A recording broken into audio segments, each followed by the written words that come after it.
میرا اور آپ کا وجود اگر اللہ کی مخلوق کے لیے نفع کا سبب نہیں ہے تو پھر ہماری زندگی کا کیا فائدہ؟ میں اپنے خاندان میں نفع بخش نہیں ہوں، آپ اپنے خاندان میں نفع بخش نہیں ہیں، آپ اس معاشرت کے لیے خیر کا سبب نہیں ہیں، میں اس معاشرت کے لیے خیر کا سبب نہیں ہوں، اس ملک کے لیے، اس قوم کے لیے، انسانیت کے لیے میں اگر خیر کا سبب نہیں ہوں تو مجھے سوچنا چاہیے کہ میں کہاں کھڑا ہوں، میں اشرف المخلوقات کیسے کہلاؤں گا؟ ایک درخت بھی چھاؤں فراہم کرتا ہے، آکسیجن دیتا ہے، پھل فراہم کرتا ہے، ذوق نظارہ کی تسکین کرتا ہے، اور جب کچھ باقی نہیں رہتا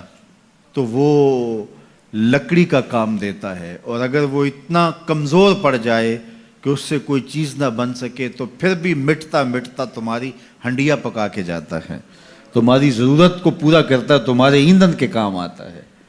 وہ بوڑھی بھینس جو اب دودھ دینے کے اور بچے دینے کے قابل نہیں رہی، اب اس سے تم کوئی نفع نہیں لیتے، لیکن وہ جاتے جاتے رخصت ہوتے ہوتے جو ہے وہ تمہاری غذائی ضرورتوں کو پورا کر کے جاتی ہے، اور اگر تم اس سے غذائی ضرورتیں پورا نہیں کرتے، تم کہتے ہو کہ نہیں یہ اتنا بوڑھا وجود ہے، تو پھر بھی اس کے چمڑے سے تم جوتے پہن سکتے ہو، تم اور چیزیں جو ہے وہ اس کے چمڑے سے بنا سکتے ہو، وہ اس دنیا سے رخصت ہوتے ہوئے بھی تمہارے لیے نفع بخش بن کے گئی۔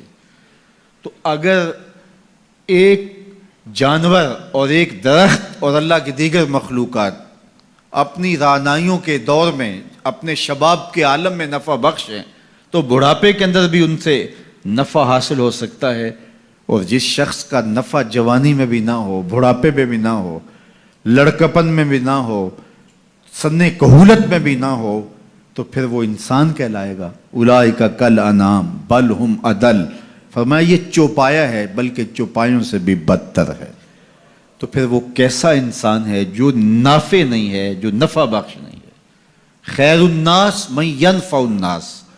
لوگوں میں سب سے اچھا شخص کون ہے؟ یہ سوال ہوا، سب سے اچھا شخص کون ہے لوگوں میں؟ تو جواب ارشاد فرمایا جو لوگوں کے لیے نفع بخش ہے، جس کا وجود راحت کا سبب ہے، جس کو دیکھ کے دکھ بھول جائیں، جس کو مل کے زندگی اچھی لگنے لگ جائے، جس کی چھاؤں میں بیٹھیں تو آسودگی ہو، زمانے کی کڑی دھوپ سے بچ جائیں، جس کا وجود رحمت بخش ہو، جو لوگوں کی ہدایت کا سبب ہو، جو لوگوں کے لیے خیر کا ذریعہ ہو۔ اللہ کے محبوب علیہ الصلوۃ والسلام کے ایک فرمان کا مفہوم یہ ہے کہ خیر کی چابی بن جاؤ اور شر کا تالا بن جاؤ۔ یہ زندگی میں اصول اختیار کر لو، خیر کی چابی بنو اور شر کا تالا بنو، تم سے خیر کے دروازے کھلے اور تم سے شر کے دروازے بند ہوں۔ کبھی ایسا نہ بننا کہ تم شر کی چابی بنو اور خیر کا تالا بنو۔ تم جہاں رکو، جہاں ٹھہرو، جہاں سے گزرو، وہاں خیر پھیلتی چلی جائے، تمہاری مہک سے لوگوں کے مشام ہستی معطر ہو، لوگوں کے دلوں میں، آنگن میں بہاریں آئیں کہ یہ شخص آیا ہے، گزرا ہے۔ تم ایک تازہ ہوا کے جھونکے کی طرح جہاں سے گزرو، اور تمہاری مہک سے لوگ دیر تک سرشار رہے کہ یہاں سے کوئی گزر کے گیا ہے، نہ یہ کہ تم جن راہوں سے گزرو وہاں کانٹے بکھیرتے چلے جاؤ، بعد میں وہاں کو چلے تو اس کے پاؤں زخمی ہوں۔ تو فرمایا تم خیر کی چابی بنو اور شر کا تالا بنو، ہمیشہ خیر بانٹو، اچھائی بانٹو، بہتری بانٹو، لوگوں کے لیے صلح اور امن کے ضامن بنو، لوگوں کے لیے محبت کو پھیلانے والے بنو، لڑائی، دینگا مشتی، فساد، شر، الجھاؤ، تضاد اور نفرتوں کے بیج اور کانٹے مت بونا، ہمیشہ خیر کی چابی بننا اور شر کا تالا بننا۔ اس لیے بہتر شخص وہ ہے کہ جو لوگوں کے لیے بہتری کی ضمانت بنتا ہے اور اس کے وجود سے